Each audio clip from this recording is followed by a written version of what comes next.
Today's show is supported in part by Liberty Magic.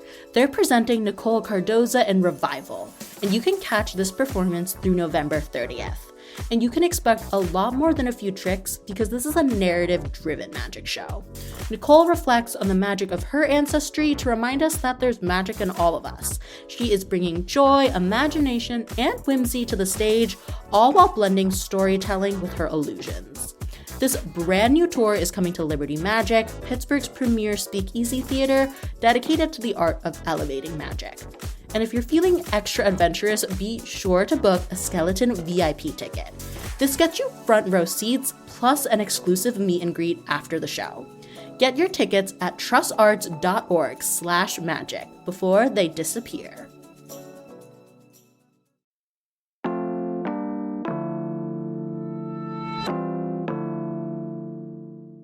Today on CityCast Pittsburgh, Light Up Night is this weekend, so in my book, we are officially in holiday movie season. And there are quite a few holiday movies with Pittsburgh connections, especially if you're willing to stretch your definition of what counts as a Pittsburgh or a holiday movie. Host Megan Harris sat down with a local film buff to talk about the offerings, and why One Street Corner in Sewickley keeps showing up in Hallmark rom-coms.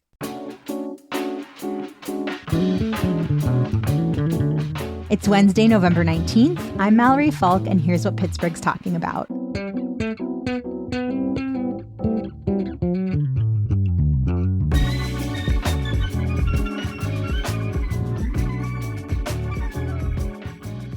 I'm with Josh Axelrod, a founding member of the Pittsburgh Film Critics Association. I feel like that's got to be your fun, non-paying job.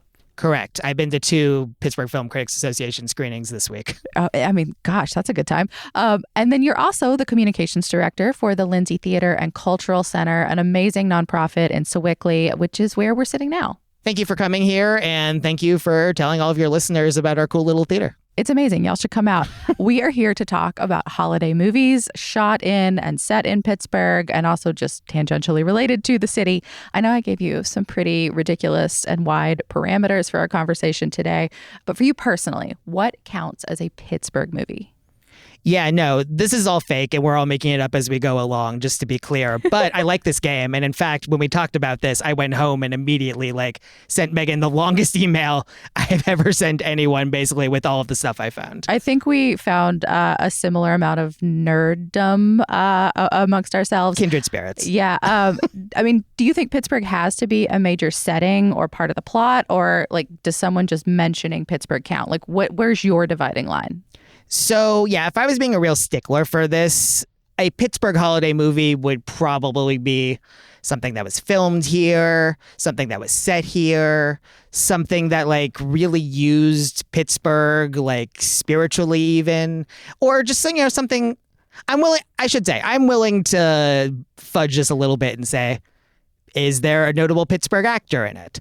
Mm-hmm. Was Pittsburgh mentioned? Or is this a movie that was filmed in Pittsburgh that just has some prominent holiday scenes in it? I'm also willing to do the opposite. Yeah. I feel like I'm a little more loosey-goosey. I mean, you're a film critic. Meanwhile, if I hear Jag in the background of a bar scene, I'm like, that counts. I think that counts. I think they've been here before. I think maybe they had a sandwich in Pittsburgh 5 years ago. No, I watch stuff all the time where I'm like, okay, who was the writer or the producer or whoever is from Pittsburgh? No, I feel like I do that a lot where I'll see the teeniest of Pittsburgh references and I'm like, someone on the writing staff, someone has been here before. Let's get into the holiday movie of it all. What movies, I guess, fit that top level, the top tier, have either been set here, filmed here? What qualifies for those? Yeah, weirdly enough, there have been 2 major Hollywood holiday movies that were filmed in Pittsburgh. One is Love the Coopers. I want to say that was a 2015 movie, Steve Martin, and it's actually even more culturally relevant at the moment because Diane Keaton was the other star. R.I.P. That movie has an oddly deep bench of people who are now famous. Just go on the IMDb page sometimes. Timothy Chalamet was apparently in this movie. Let's see, John Goodman, Alex Borstein, who is people might know as the voice of Lois Griffin. Oh, yeah. And from The Marvelous Mrs. Maisel. Let's see, Alan Arkin was in this, also R.I.P. Amanda Seyfried, Marissa Tomei, Jake Lacey, Olivia Wilde. Again, I don't know how reliable this IMDb page is. I will fully admit this is a movie I haven't seen, so this is dereliction of duty. This is a bucket list for you. This is a bucket list one. I think you have to watch it now for the holidays. I haven't seen it either, though, so maybe it's both of our mutual homework. Yeah, but it is a Pittsburgh filmed holiday movie. Like, that's the log line. It's top tier in that regard. Okay, so is it because it features Pittsburgh as a set or filmed here? Like, do you know? It was filmed here. That much I know. But does it say that this is Pittsburgh as part of it? Let's see. From IMDb, the intertwined stories of 4 generations of Coopers unfold right before the annual family reunion on Christmas Eve. So that doesn't tell me it's in Pittsburgh, but I don't know. If you have watched Love the Coopers, please let us know. Does this should it qualify as a Pittsburgh movie? I've seen everything else we're going to talk about today. Don't worry. We're starting from a place of real knowledge here. True ignorance. What else was filmed or set here? So here's one that I have definitely seen, and I have some opinions on, and we'll get into it. So Happiest Season, probably late 2020. Mm-hmm. And yeah, it is, I believe at least at the time, it was touted as the first LGBTQ plus holiday movie that Hollywood ever produced. Not counting like a Hallmark movie or something like that. I don't know if that's true, but that's how it was being marketed at least. And it's got a pretty awesome cast. So it's led by Kristen Stewart and Mackenzie Davis, who are a couple. And the premise is that Mackenzie Davis is taking Kristen Stewart home for Christmas, and she is not out to her family, and hijinks ensue, basically. I mean, if you have not seen this film, yes, I mean, maybe hijinks, but also, like, is it okay to say this was a terrible LGBTQ plus movie? I was being nice. It's so bad. Like, you were actively rooting against the Mackenzie Davis character the entire film. Which Mackenzie Davis, fun fact, played a Post-Gazette reporter in that movie. I completely forgot that detail. I will never forget when they dropped that line in the movie. I was like, oh, I don't want to feel seen by this character. An actually spilled popcorn moment.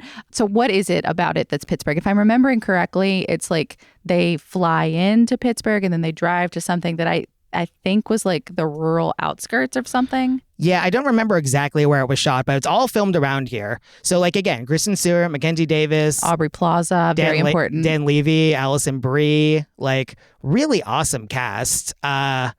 This movie, okay, so here's my thing. So, obviously, it's set here, too, if Mackenzie Davis is a Post-Gazette reporter. So this one really, I can confirm, does, like, the full Pittsburgh holiday movie thing. Happiest Season commits the cardinal rom-com sin to me, where I actively was rooting for Kristen Stewart to get with the quote-unquote other person. Oh, yeah. Who was Aubrey Plaza in this equation. And Aubrey Plaza, that was the first time I'd ever seen Aubrey Plaza put the charm on. Because, usually she kind of does anti-charm, and that's what makes her really funny and interesting. But this was why I was like, okay, no, Kristen, that's a normal, well-adjusted person. Your girlfriend has been psychologically torturing you all weekend.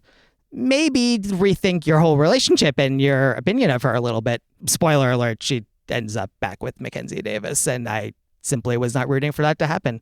And that's the movie's fault, not mine. Well, I guess, like, stepping back then, like, would you say that these films are worth watching? I understand that you haven't actually seen one, but, like, would you watch it? Well, Love the Coopers, like, I mean, if nothing else, like, you had me at Steve Martin and Diane Keaton. Like, that's worth the price of admission alone, even if it's not good. I didn't even think about that. It's kind of like a renewal of the whole, what is it, the bridal movie? Oh, Father of the Bride. Yeah. That's a good point. I didn't even think about that. And Happiest Season, if someone has not seen it, would you recommend it? I always recommend that people watch movies to form their own opinion. Okay. I'm just telling you that I expected to have a really good time watching Happiest Season, and I did not.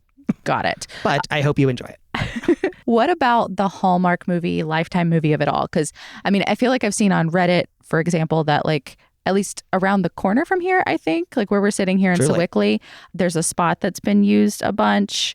How do we fit into that kind of holiday film? Okay.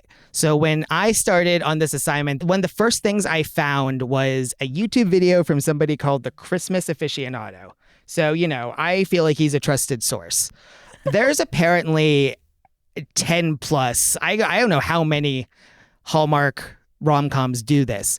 There's a very specific corner of Broadway and Beaver Streets in Sewickley, which is about a block and a half from where we currently are, that at least in that video, he showed like I said, 10 or 12 specific examples of that exact shot being used in these Hallmark movies. And they just kind of dress it up a little sometimes. Like it'll look like the exterior of a restaurant, maybe the exterior of a clothing store.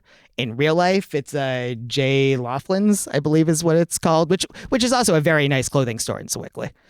But yeah, I don't know I think it's Creative Commons, common use, whatever allows these movies to use these shots for free. It's a fascinating thing, and now I think all of Pittsburgh should start playing like Where's Waldo, but where is this shot of Beaver and Broad in Hallmark holiday movies? Yeah, I'm looking at this video because it actually says what the films are. The most colorful time of the year, Next Stop Christmas. I'm scrolling here. Mingle All the Way. So if you're a Lifetime or a Hallmark movie person, maybe this means something to you. The 12th Date of Christmas. It keeps going on. I'm telling you, Lord knows how many times this shot has been used. And I mean, I think that counts all of these as Pittsburgh holiday movies as far as I'm concerned. It's such a fun fact. That's awesome. What about holiday movies with Pittsburgh actors? So the obvious one is It's a Wonderful Life. I don't know if everyone knows that Jimmy Stewart is from Indiana, PA. I think I read that at some point because it's definitely in the Heinz History Center, but I'd completely forgotten it, if I'm being honest. Well, fun fact, too, there's a Jimmy Stewart museum in Indiana, PA. Oh, I definitely never knew that. No, an entire museum dedicated to the star of It's a Wonderful Life, which might be the most famous Christmas film ever made.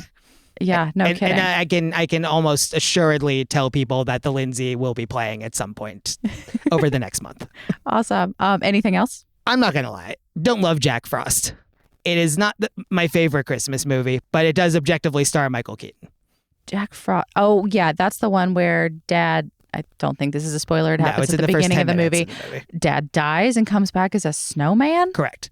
I hate children's movies that start with a dead parent. I can't do it. So I couldn't do it when I was a child. You just not watch Disney movies? And I'm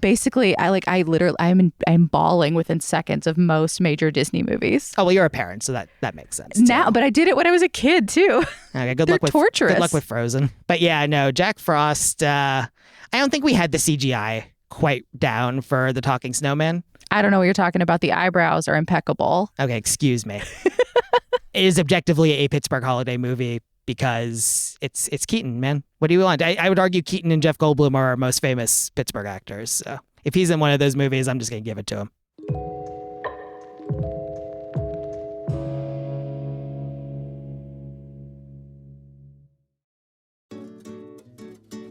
Today's episode is supported by Handmade Arcade. Our whole team loves shopping local, and one of our go-to events is back. Handmade Arcade's Holiday Market returns to the David L. Lawrence Convention Center in downtown Pittsburgh on December 5th and 6th. Pittsburgh's largest handmade shopping event is celebrating its 21st birthday, and you're invited to join the fun. Shop from over 290 makers and artisans offering gifts like gorgeous wood cheese boards, cute little parking chair stickers, jewelry, and so much more. In addition to incredible shopping, enjoy hands-on handmade, a creative space with free art-making activities and live demos like glass blowing and screen printing. Tickets are pay what you can and registration is required. Want to beat the crowds? Snag paid tickets for the Friday night preview party on December 5th or early bird shopping on December 6th. For tickets and info, visit handmadearcade.org. This episode supported with help from the Frick Museums and Gardens. If you love seeing fancy houses decked out for Christmas, don't miss the Frick's special Home for the Holidays at Clayton Tour. This winter, you can get a glimpse of holiday charm from the Gilded Age and learn about how people celebrated the holidays back then and how that might look a little differently whether you were a Frick family member versus one of their staff members. I always love going through the dining room. And on this limited time tour, you'll see recreations of the Frick's holiday meals. Other tour highlights include the Christmas tree with decor from its time and art from local students throughout the home. And crafts are another standout part of the Home for the Holidays tour because the curatorial team found some crafts made by Henry Clay Frick's wife and daughter, Adelaide and Helen. Home for the Holidays at Clayton Tours run Tuesday through Sunday from November 21st to January 4th. Get your tickets in advance because the holiday tour is always in high demand and days often sell out. Get your tickets now at thefrickpittsburgh.org. Today's episode is sponsored in part by Family House. For families traveling here for medical care, the cost of food is just another expense to worry about. But Family House's daily healthy breakfast program takes away some of that stress, while also providing a little connection. The program's available to all Family House guests, and it provides nourishing meals, a welcoming space, and the chance to meet others facing similar medical challenges. But the cost of this meal program is going up. Family House needs your help. Every donation helps keep breakfast and the support it provides available to those who need it most. You can give at familyhouse.org/donate and save the date for Family House's Day of Giving. It's December 2nd on Giving Tuesday. You know, Family House really is a home away from home for patients and caregivers here in Pittsburgh, and it's the preferred lodging partner for a lot of our healthcare systems here. So again, if you want to support their cause, head over to familyhouse.org/donate. Okay, so I feel like those are all the movies maybe with the most bona fides, but I also know that you have dug a little deeper and found us some that are probably like generously considered a reach. What other holiday movies have a Pittsburgh connection?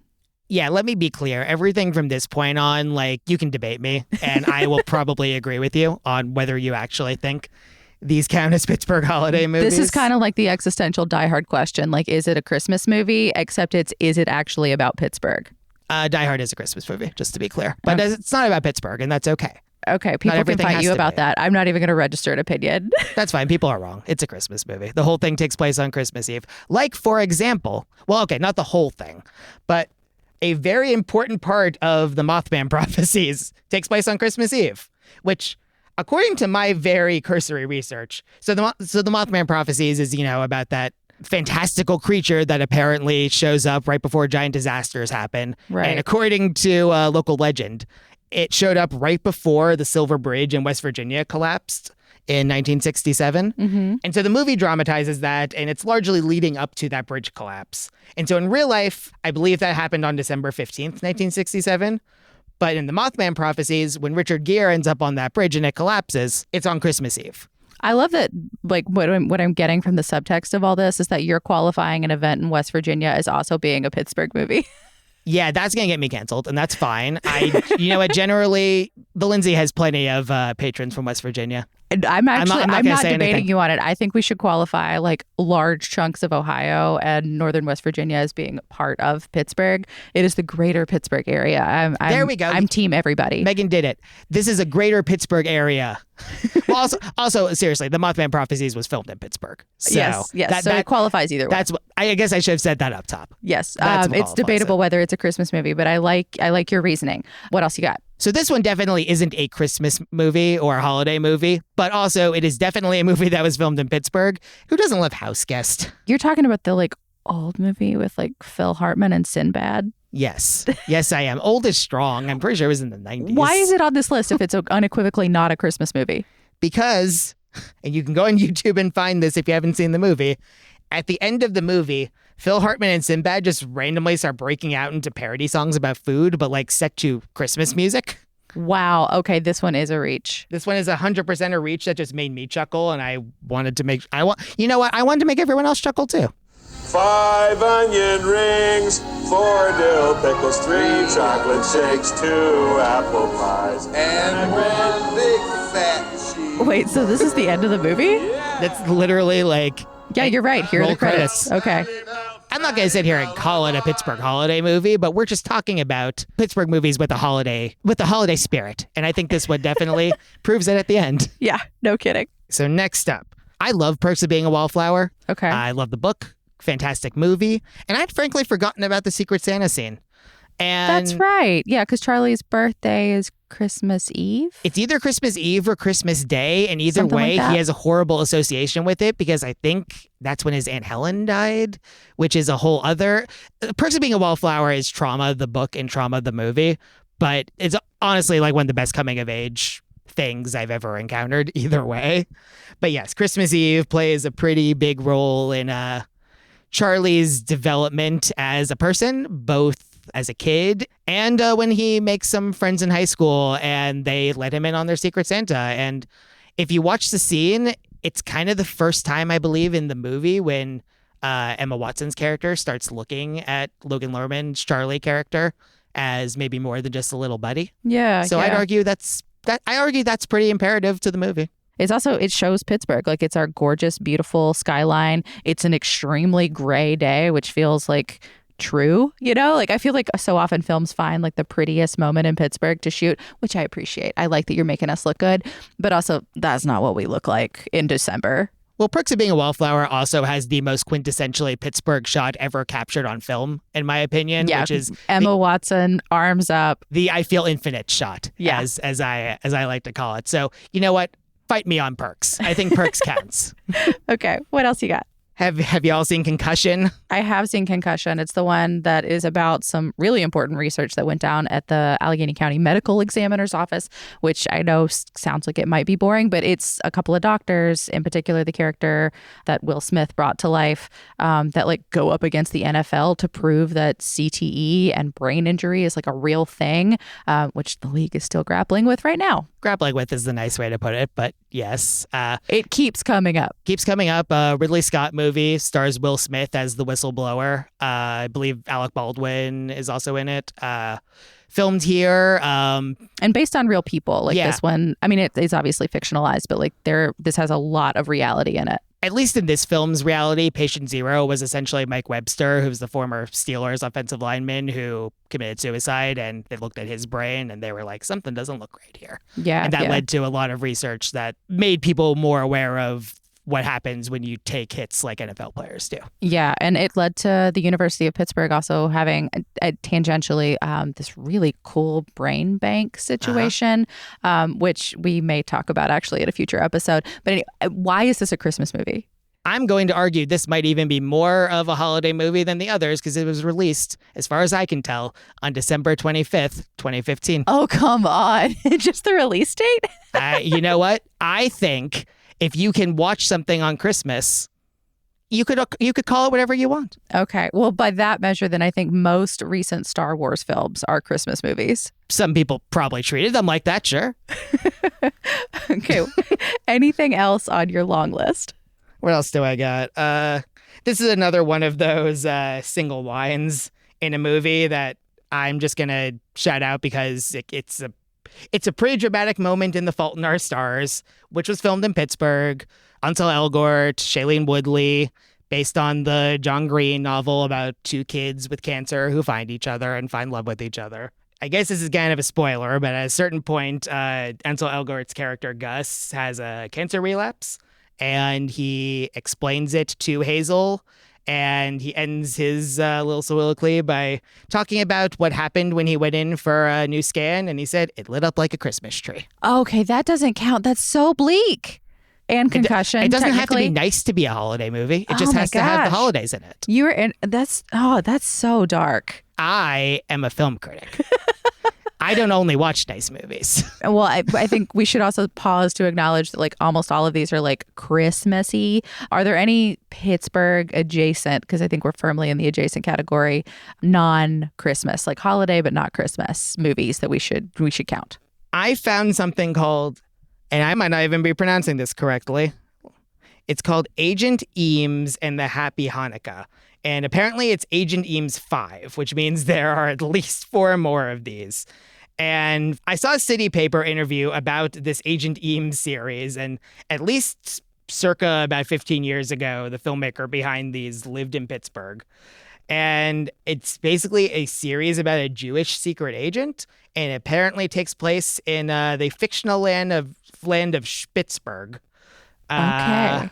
And, you know, I'm going to guess that not all of these are exactly holiday themed, but this one has Happy Hanukkah in the title. Okay. And you know what? Frankly, that probably gives it more bona fides than most of the actual movies I've thrown out today. Well, I feel like you've given us a lot to chew on, a lot to watch if you really want to go down the rabbit hole. Josh, thank you so much. And thank you to the Lindsay Theater for having us here today. Thanks for having me, and I hope I can be back sometime soon. Yeah, we'd love it. That's all for today here on CityCast Pittsburgh. If this episode has inspired you to catch a holiday film on the big screen, the Lindsay Theater is showing holiday classics from December 19th to December 25th.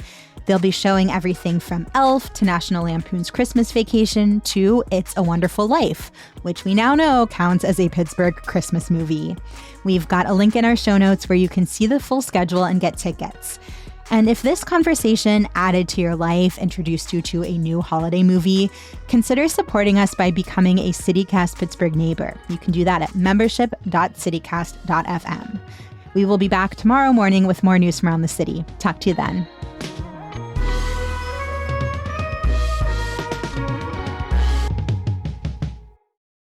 Look, I've been here before, but I've never actually sat in the theater, which feels like sort of a funny disconnect. Yeah, Megan told me last week that she's only been here for the Sewickley Wine Walk, which is not a bad reason to be here. That's, as I like to say, that's the cultural center part in our community room where we just had this year's wine walk, and I think we gave out over 500 little shots of wine. Sewickley knows how to drink. I'll give it that. Guess what? CityCast has some news. I'm Sean McPherson, the host of CityCast Twin Cities. And I'm Jane Sihu, and I'm the host of CityCast Seattle. Hey, if you have a friend in one of our cities, can you text them for us? Yeah, something, simple like, hey, how's that rash doing? And do you listen to podcasts? Because I have one you're definitely going to like. After that, tell them that CityCast has helped you become more informed, more involved, and more connected to your amazing city. We're going to help that person you know in Seattle who's been trying to make friends. And we're also going to do that for that guy you only kind of knew in college who moved back to the Twin Cities after graduation. Don't we all have that guy? Yeah, and usually that guy is named Todd. So did you text them yet? Jane, let's just wait a minute. We don't want to rush anybody. We'll do a little small talk. How's everything going in Seattle? Beautiful, beautiful. Fall leaves popping. How about Twin Cities? Today, beautiful and sunshiny in St. Paul. Okay, Jane, I bet they are done texting by now, and I just want to remind them, hey, you, please tell that friend to subscribe to CityCast Twin Cities or Seattle, wherever you get your podcasts. Or if you don't want to text them and you're really just on Instagram sending them DMs all the time with like funny videos, send them a DM of our latest videos. You can find us at CityCast Twin Cities or CityCast Seattle on Instagram. Thanks.